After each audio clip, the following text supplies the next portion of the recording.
I wanted to bring to everyone's attention the latest exploits of my dog.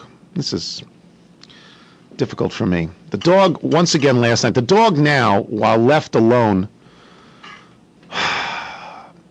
goes after the garbage can all the time. So if you put the garbage can in the bathroom, the powder room downstairs, the dog gets angry and then goes after the refrigerator. We have duct tape all over the refrigerator. The dog undid some of the duct tape yesterday. My wife cooked yet another roast beef. Uh-oh.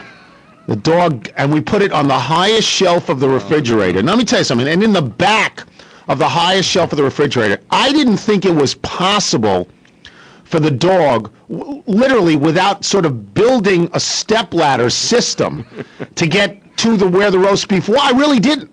The dog got to where the roast beef was, took the roast beef and the pot out, pot crashed to the floor.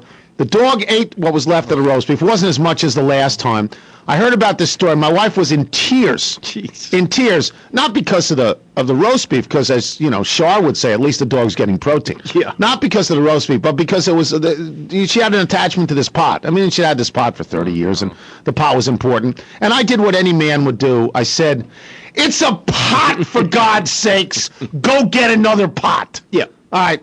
So I think it could be said, you handled that gracefully, that I didn't help the situation. As I started screaming about that. Yeah. I mean, who forms attachments to pots, for God's sakes?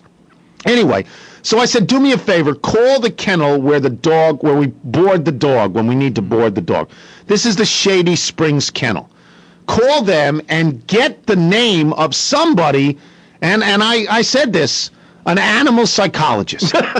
Get an animal psychologist so that we could talk to, and by we I mean you, could talk to an animal psychologist and find out what the deal is. My guess is the dog's angry, right? The dog's angry. The dog's left alone, although the dog's been left alone for hours at a time for its whole life. It's going to be 9 years old. Dog's angry. I do not want a second dog. I do not want a playmate for my dog. I don't.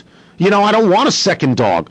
So get the name of somebody and talk to the person about what we could possibly do here in order to solve this situation. Because I can't, every morning when I get up, I cannot continually go downstairs and go to open my refrigerator and then realize I can't open my refrigerator because it is full of duct tape. Yep. Or the freezer. When I have to ice my knees and I have to get the ice. I cannot continually do this. Plus, I'm tired.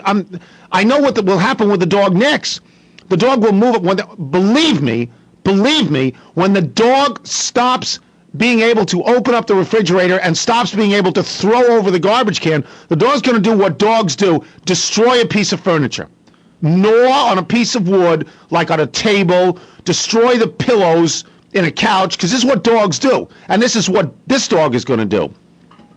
And so I said, please, this is very important, please, I beg of you, get the name of an animal psychologist or someone. This is what I was told in return.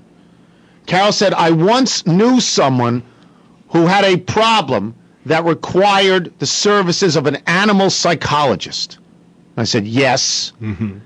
She said, when contacted, the animal psychologist said to the woman who was calling her with a problem with her dog, and I quote, put the dog on the phone. She can't have that. Come on. Really? Right, put the dog on the phone. Now, so at that point, I backed away. But she cannot.